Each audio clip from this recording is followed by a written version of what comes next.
pessoa nem sequer se deu o trabalho de orar acerca da sua necessidade. A gente não sabe o processo que aquela pessoa está passando. Às vezes aquela pessoa é muito orgulhosa, e ela está passando o que está passando, mas não quebra seu orgulho, não quebra seu coração nojento. E a gente, movido por pena, que é um sentimento que não é de Deus, sentimento de pena não é sentimento de Deus, movido por pena, a gente vai lá, oh, coitadinho, meu Deus. Cara, não existe coisa mais destrutiva do que esse tipo de sentimento. Sentir pena da pessoa.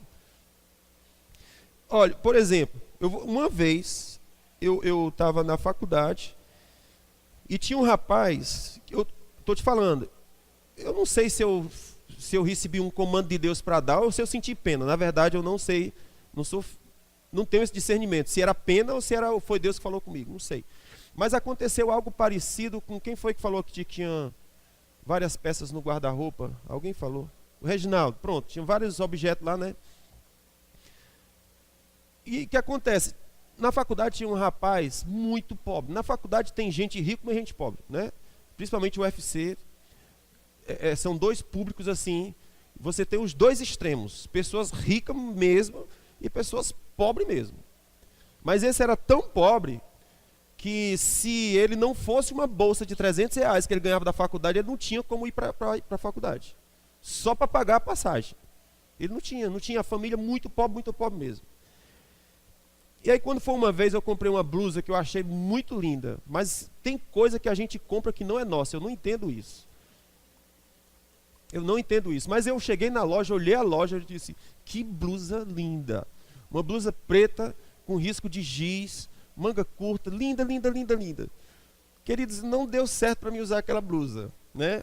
Eu ia para a faculdade e via aquele rapazinho ali, sempre a mesma roupa, mesmo não sei o quê. Eu digo, rapaz, eu vou dar aquela blusa para ele. Peguei um saquinho que vem da loja, botei a blusa bem direitinho, bonitinho, disse, quando foi na hora do intervalo, discretamente eu fui lá, cara, trouxe isso aqui para ti. Sabe qual foi a reação dele? Por quê? Por que você está me dando essa blusa? Você está achando o quê? Ele se sentiu ofendido.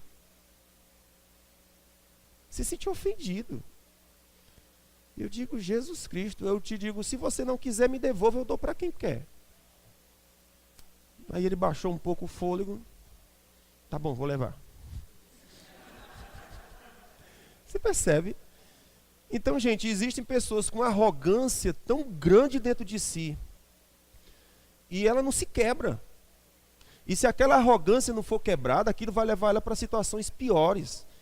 Né? Então, enfim, existe um universo de coisas que está acontecendo dentro do ser humano, que está amadurecendo, e às vezes a gente chega lá com o coração todo generoso e a gente estraga tudo. Por isso que o Senhor fala, vai ofertar, ouça o que seu coração diz. E nesse sentido, você não está perguntando se a pessoa é miserável, você não está perguntando se ela é rica, não está perguntando não. O Senhor disse, mova-se, não interessa se é rico, não interessa se é pobre, mova-se. Quais são as duas situações que a gente não precisa perguntar a Deus?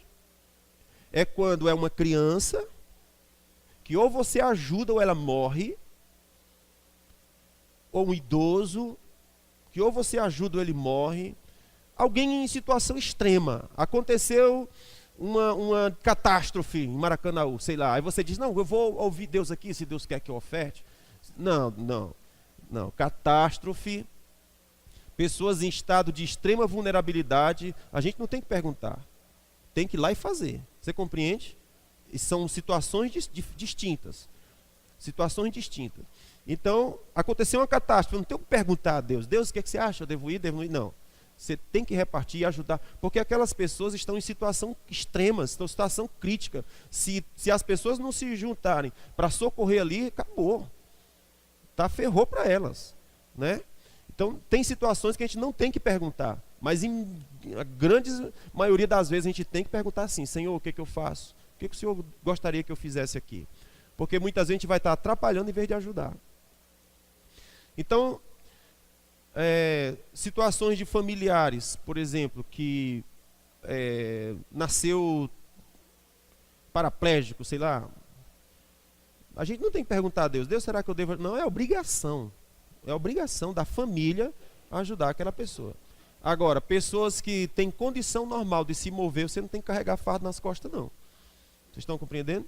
tem que carregar. Tem que ser firme mesmo. Então, o que eu percebo? Muitas vezes a gente vai ofertar na vida de pessoas que são ricas. Eu me lembro de um caso de um homem. Me lembro do caso de um homem que um irmão da igreja chegou e disse assim: o Senhor me falou para te dar essa feira. Aí o cara, sem problema, abriu a tampa do seu Corolla novo e disse: bote aqui dentro. Olha só, esse cara precisava da feira? Precisava não. Abriu a tampa do seu Corollazão maravilhoso, zerinho, sem problema, irmão, joga aqui dentro. E ele foi no seu Corolla: Senhor, o que eu faço com essa feira? Quando ele chega lá na frente, tem alguém na porta da pista pedindo ajuda. E ele disse: é você, vamos aqui. A feira para a mulher.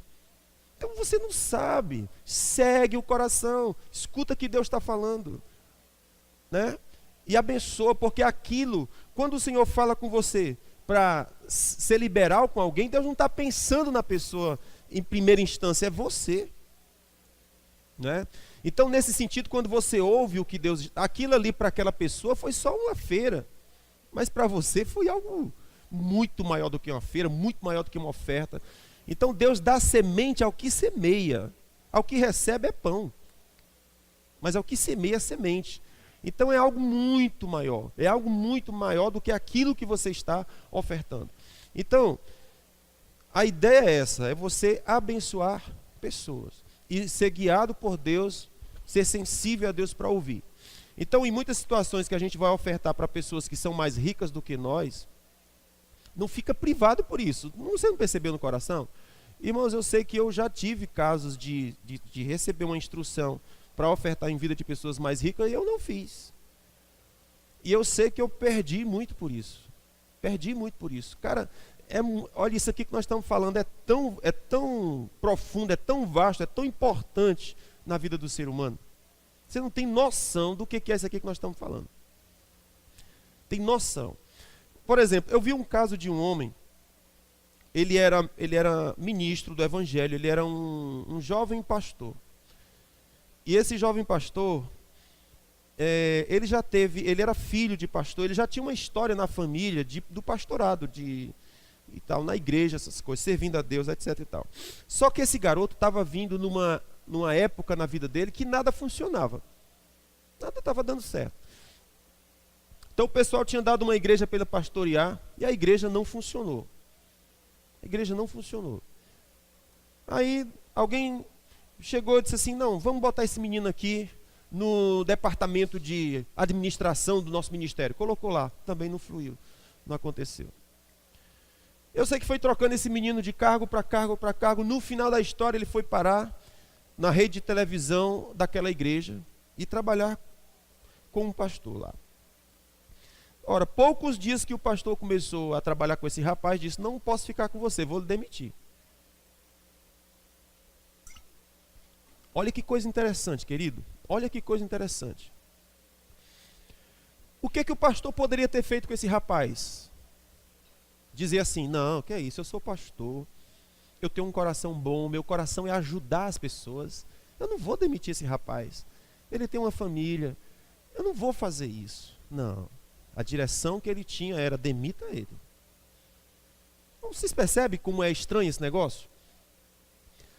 Pela lógica do coração velho besta, não, deixa o bichinho. Que bichinho o quê, criatura?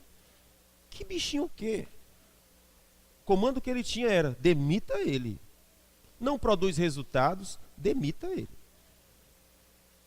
E o pastor não contou pipoca. Demitiu o rapaz. Pá. Mas aí o rapaz surpreendeu o pastor. Como? Convidou ele para um jantar. Aceitou a demissão, tudo certinho, disse: mas vamos jantar lá em casa? Aí o pastor ficou mesmo: como é que vai ser esse jantar, né? Depois que eu vou chegar para a mulher dele e disse: olha, minha senhora, eu sei que você vai fazer um jantar aqui para nós, mas eu demiti seu esposo hoje, então tá tudo de boa, né? Vocês vão começar a passar um processozinho a partir de agora, porque não vai ter mais salário. Como é que eu vou fazer, né? O pastor aceitou o convite e foi. Quando o pastor chegou na casa daquele rapaz, começou a acontecer algumas coisas esquisitas. A mulher tinha se vestido com elegância, que ia receber um casal de pastores, né? Diretores de uma rede de televisão, eram pessoas, pastores importantes. Então a mulher se vestiu direito, né? Ajeitou os cabelos, se maquiou e serviu o jantar, fez um jantar com muito requinte, muito bom gosto. Mas aí quando ela se apresentou para o pastor, o marido disse: sabe por que ela está bonita assim? Só por causa de vocês. O pastor, que coisa estranha. Aí passou-se daqui a pouco, papá, conversa vai, conversa vem, e o pastor elogia: rapaz, que comida boa, que bom gosto, né? Sabe por quê? É só porque vocês estão aqui. Eu sei que enquanto ele fazia essas coisas, a bichinha corava, né? Ficava vermelha, envergonhada, constrangida, sem isso, sem aquilo. E eu sei que durante o jantar, ele alfinetou, constrangeu. Foi complicada a situação com relação à esposa. E o pastor percebeu: tem alguma coisa errada aqui. Aí foi conversar com o garoto. E depois começou a conversar com o garoto. Ele descobriu que esse garoto não dizimava, não ofertava, não tinha generosidade no seu coração. Ele começou a ouvir o rapaz e identificou que a avareza que o consumia começou a destruir e matar tudo o que estava à sua volta, inclusive a sua esposa. Olha que coisa extraordinária, não é louco isso? Então ele percebeu: garoto, essa sequência de coisas que está acontecendo na sua vida é só resultado de um coração avarento. Porque quando nós não somos generosos, a gente não é generoso com ninguém nem com nada, inclusive com as pessoas. Você sabia que um marido educado, ele não constrangeria sua esposa em hipótese alguma? Não constrangeria, porque ele é generoso. Mesmo que a esposa se colocasse numa situação chata, vexatória, ele defendia ela, porque ele é generoso. Mas se ele não é generoso, ele expõe ela, ele se sente bem em fazer ela se sentir ridícula. Então, de repente, a generosidade, você percebe que quando ela não é vivenciada, ela se expande, a miserabilidade se expande em tudo que a pessoa toca, em tudo que a pessoa faz. Vai minando a vida da pessoa. Eu me lembro que esse caso fica na minha mente, que eu vou citar para vocês agora. Eu trabalhava ainda na Ótica Emanuel. Consertava óculos, fazia montagem, essas coisas. Entrou um homem, sujo, fedorento, uma armação que já devia ter uns 4 a 5 anos, corroído pelo suor, para eu consertar. Eu peguei na armação e disse: meu amigo, se eu triscar aqui, ela se desmonta. Ela só está no seu rosto porque eu acho que já faz parte, já é a paisagem, já está parafusada aqui, já pode. Se você tirar do rosto, ela quebra, se desmancha. Aí ele disse: não, irmão, é porque assim, o senhor tem que entender que vaidade, a vaidade não é de Deus. Para o senhor ter noção, eu fui para uma igreja ali, né? Aí eu até fui para a igreja, mas meu amigo, quando falaram de negócio, vão roubar meu dinheiro, quero não. Nunca mais eu entro naquela igreja. Ótimo. Pergunta: ele está prosperando em alguma coisa? A bicicleta é quebrada e arrebentada do jeito que sempre foi. O óculos não pode nem trocar, porque diz que é vaidade, Deus não quer vaidade, isso aqui. A mente dele, a pobreza está tão impregnada nele, que ele não consegue dar nada para ninguém.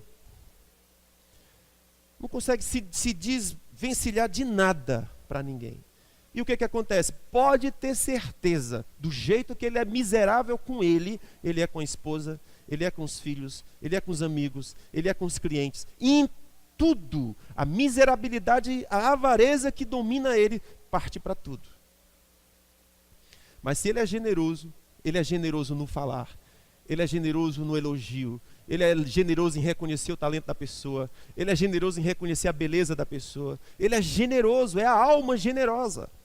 E a Bíblia diz que a alma generosa, ela prospera. Então, é por isso que o Senhor fala: a pergunta não é se tu está recebendo, a pergunta é se tu está dando. Porque a alma que é generosa é que prospera. Aí agora a pergunta, quer dizer então que eu vou pegar tudo que eu tenho lá e dar para todo mundo? Não é isso que ele falou. Ele disse, escuta o que eu vou te dizer. Você compreende? Porque tem pessoas que também não sabem ter nada. Tudo que tem dá. Não é assim também. Não é disso que Deus está falando. Não, eu sou tão bom que eu dou tudo. Será que é mesmo? Ou será que não é um problema que você não se merece, você não se paga? Você não curte o que você ganha? Você não desfruta do que você tem? Será que não é um outro problema? Então o Senhor não disse para você dar tudo. Teve um caso que ele pediu, ele disse para o jovem rico. Não é? Ele disse para o jovem rico, você me ama, amo, então dê tudo para os pobres e me siga. Aí o Senhor disse, eu quero tudo. Porque tudo tinha o jovem rico. Ele disse, eu quero você, sem a sua riqueza. A sua riqueza tem você, então largue ela por mim, troque. E o jovem rico troca nada, que eu não sou besta. E aí se lascou. Ok? Então, gente, muito bem, nós já vamos encerrar, o culto está para acabar.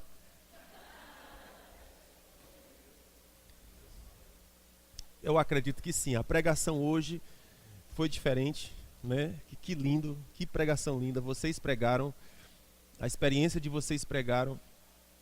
Irmãos, eu acredito, eu tenho isso firme dentro do meu coração. Eu acredito que essa igreja é uma igreja próspera. Eu acredito que quando você entra aqui, sua situação muda. Eu creio plenamente nisso. Há uma unção de prosperidade que toca você. Eu creio plenamente nisso, eu tenho segurança disso. Eu tenho algo em mim que é a história de Eliseu. Já contei isso para vocês, mas eu quero que vocês prestem atenção nisso. O Eliseu tinha recebido a unção do profeta Elias, o Elias tinha partido. E o Eliseu foi fazer teste. Olha só o que Eliseu foi fazer. Foi fazer teste. Será que eu sou ungido mesmo? Será que deu certo? Será que transferiu mesmo? Né?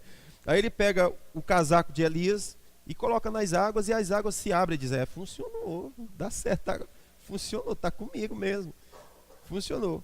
E ele foi andando. Quando chega numa certa localidade, o povo da terra corre para ele e diz, homem de Deus, homem de Deus. E o povo chorando e angustiado, agoniado. E ele pergunta, o que há? Ele disse, homem de Deus, há fome na terra. Há pobreza na terra. Os nossos animais estão morrendo. Não há riqueza entre nós. E ele pergunta, qual é o problema? Ele disse, o problema está na nossa água. Nosso rio é salgado. Aí o Eliseu diz, traga-me sal. Trouxeram sal para ele.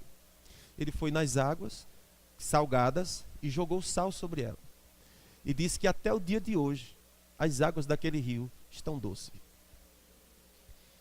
Então, quando ele saiu daquele lugar, os habitantes prosperaram, cresceram e a morte foi embora, a riqueza chegou, as famílias se tornaram férteis, se tornaram frutíferas, porque alguém chegou naquele lugar e mudou a história daquilo ali. Um rio que era salgado virou doce.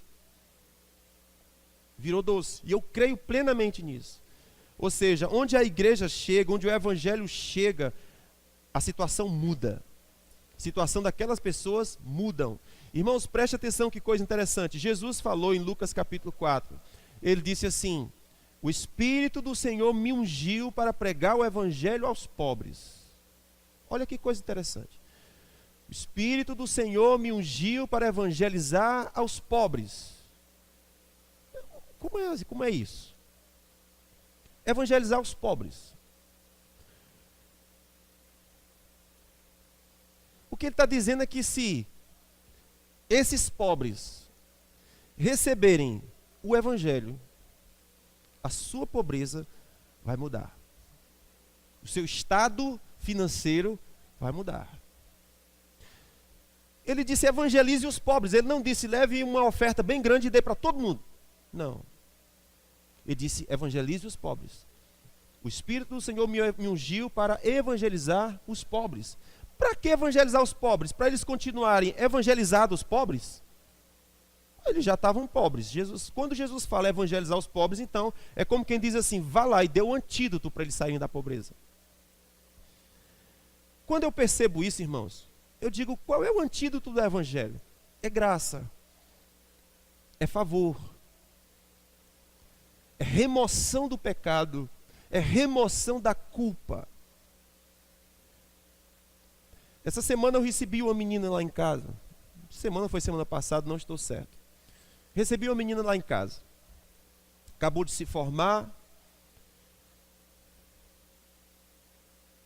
E começamos a conversar e eu percebi que ela estava carregada de culpa. Por algumas coisas que fez ou que faz, algumas atitudes que tomou. E eu disse para ela, minha filha, culpa mata e destrói você. Culpa empobrece você.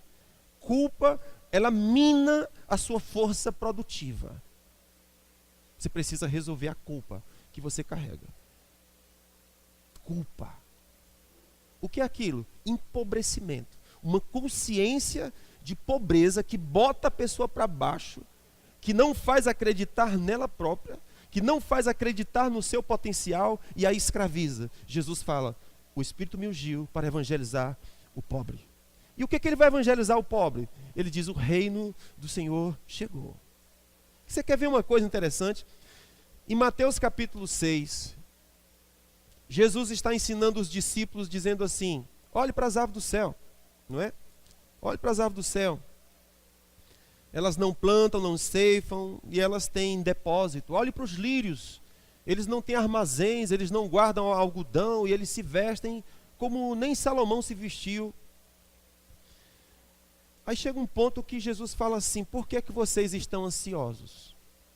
Preocupados? Percebe? Vamos ler isso aqui. Ele diz assim, não fiquem ansiosos, Mateus capítulo 6, versículo 25. Eu já vou terminar. Não estejam ansiosos pela vida de vocês. Ansiosos, preocupados, perturbados acerca da vida de vocês. Pelo que haver de comer, pelo que haver de beber, nem quanto ao vosso corpo pelo que haver de vestir. Aí ele diz assim, não é a vida mais do que os alimentos e o corpo mais do que o vestuário? O que Jesus está dizendo, o que vocês precisam de mais essencial, vocês têm. Olhe para as aves do céu. Não semeiam, não ceifam, não juntam em celeiro, vosso Pai as alimenta. Não valeis vós mais do que elas? Ora, qual de vós, por mais ansioso que esteja, pode acrescentar 50 centímetros na sua altura? E pelo que, a vez de vestir, eu estou lendo direito, não? Ora, qual de vós, por mais ansioso que esteja, pode acrescentar um côvado à sua estatura? E pelo que a vez de vestir, ou que, pelo que, meu Deus do céu, pelo que a vez de vestir, por que andais ansiosos? Agora li. Olhai para os lírios do campo, como crescem, não trabalham nem fiam, contudo vosso Pai, contudo, nem Salomão em toda a sua glória se vestiu como um deles. Pois se Deus assim veste a erva do campo, que hoje existe e amanhã é lançado no fogo, quanto mais vós, homens de pequena fé. Portanto, não vos inquieteis, dizendo, o que havemos de comer, o que havemos de beber, com o que havemos de vestir? Pois todas estas coisas os gentios procuram, porque vosso Pai Celestial sabe que precisais de todas estas coisas. Buscai em primeiro lugar o reino dos céus e a sua justiça, e todas estas coisas vos serão acrescentadas. Não vos inquieteis pelo dia de amanhã, porque o dia de amanhã cuidará de si mesmo, basta cada dia o seu mal. Irmãos, olha que coisa preciosa. O que Jesus está dizendo? Uma pessoa que está preocupada com o que vai comer, com o que vai vestir, com o que vai... Isso é um pobre, você concorda comigo? Ou um rico está preocupado com o que vai comer? Tá não, né? Um rico não está preocupado com o que vai comer, não está preocupado com o que vai vestir, não está preocupado com essas coisas. Quem é que se preocupa com isso? Os pobres. Jesus disse, o Espírito me ungiu para evangelizar os pobres. Então, quando eles estavam com esse argumento, Jesus diz assim, não se inquietem, porque vocês têm um Pai. Vocês estão comigo? Não se inquietem, porque vocês têm um Pai. Então a primeira consciência que o Evangelho vai trazer é remoção de culpa. Segunda consciência que ele vai trazer, você agora tem Pai. O que significa dizer? É um Pai que está atento às sutilezas. Por quê? Porque é um Pai que está atento com as flores do jardim. É um pai que está atento com os pássaros que vêm comer no seu quintal. Ele está dizendo que o seu pai, ele é um pai sensível às sutilezas, a coisas pequenas, a coisas minúsculas. Ele disse, esse é vosso pai. Aí ele está dizendo assim, se ele se importa com a florzinha do jardim, se ele se importa com o pardal, se ele se importa com a beija-flor, que vem beber na florzinha. Ele disse, você acha que ele não se importa com você? Você acha que a beija-flor não vale mais do que você? Você acha que a florzinha, que quando é de tarde já queimou, você acha que ele não se importa mais com você do que com a florzinha? Então ele disse, se você está preocupado, eu disse, presta atenção, você tem pai. Aí depois ele diz assim, busque em primeiro lugar o reino dos céus e todas estas coisas vão correr atrás de você. Então ele disse, o Espírito me ungiu para evangelizar o pobre. Para dizer o que é o pobre? Para dizer, você tem pai. Ele removeu sua culpa. Você foi elevado à categoria de filho. Ele se importa com coisas mínimas na sua história.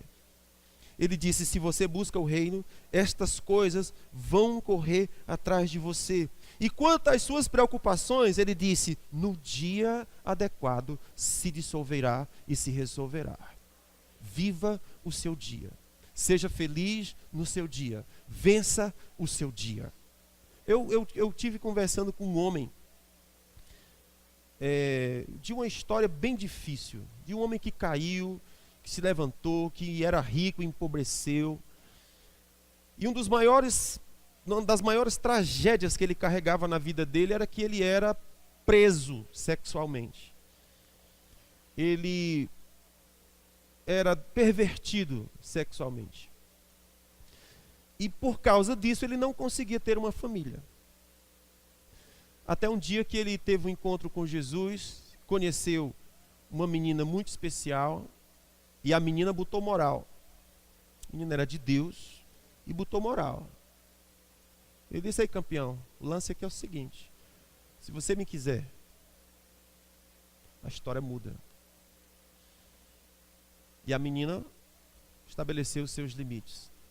E quanto mais ela estabeleceu os limites, tanto mais ele se apaixonou por ela. E agora começou a luta, negão. Porque ele não podia mais viver com outras mulheres e nem podia mais viver na liberdade sexual com as namoradas que ele tinha. Porque essa namorada era diferente. Ela tinha princípios fortes, ela tinha valores fortes estabelecidos dentro dela. E aí ele disse uma frase interessante. Já fazem tantos anos que eu vivo com essa menina, casei com ela, é a mãe dos meus filhos, e todos os dias eu acordo e digo, Deus, obrigado por mais um dia de vitória. Já fazem tantos anos, tantos dias e tantas horas que eu não sou vítima da minha perversão sexual, eu estou andando em liberdade. Todos os dias ele se acorda e diz, Deus, obrigado por mais um dia, por mais um dia. Eu achei isso extraordinário, porque é disso que Jesus está falando, viva um dia após o outro, vença hoje. Não se preocupe com daqui a 30 dias, você planeja. Uma coisa é planejar, a outra coisa é viver ansioso pelo que planejou. Jesus fala, conquiste todos os dias o seu dia. Você conseguiu vencer seus pecados hoje, suas fraquezas hoje? Consegui. Então você é vitorioso hoje. E amanhã começou um novo dia, e o Senhor disse, naquele dia eu vou trazer provisão para o seu dia, assim como acontece com o pássaro, assim como acontece com a florzinha, eu vou cuidando todos os dias, e todos os dias você vai se fortalecendo por dentro, construindo confiança com Deus, e Deus entrando com a provisão de paternidade. Então Jesus fala, quer resolver o problema da pobreza? Ouça o Evangelho. Espírito me ungiu para pregar aos pobres. Mas não é para mantê-los pobres, é para trazê-los para a abundância. É para trazê-los para a prosperidade. Porque o que o mantém naquele estado é exatamente o seu pecado. E o Evangelho chega para remover e dizer, você é filho, você é maior do que isso, você é mais forte do que isso. Você foi feito à imagem e semelhança dele. Saia de baixo, venha para cima, evangelize o pobre e ele prosperará. Eu creio nisso. Do Eliseu que chega e diz, qual é o problema? A fome na terra. Traga-me sal. Há uma estratégia divina para cada situação que nós enfrentamos. Amém, queridos? Que o Senhor vos abençoe e vocês prosperem muito em Deus. Isso é só o começo. Amém.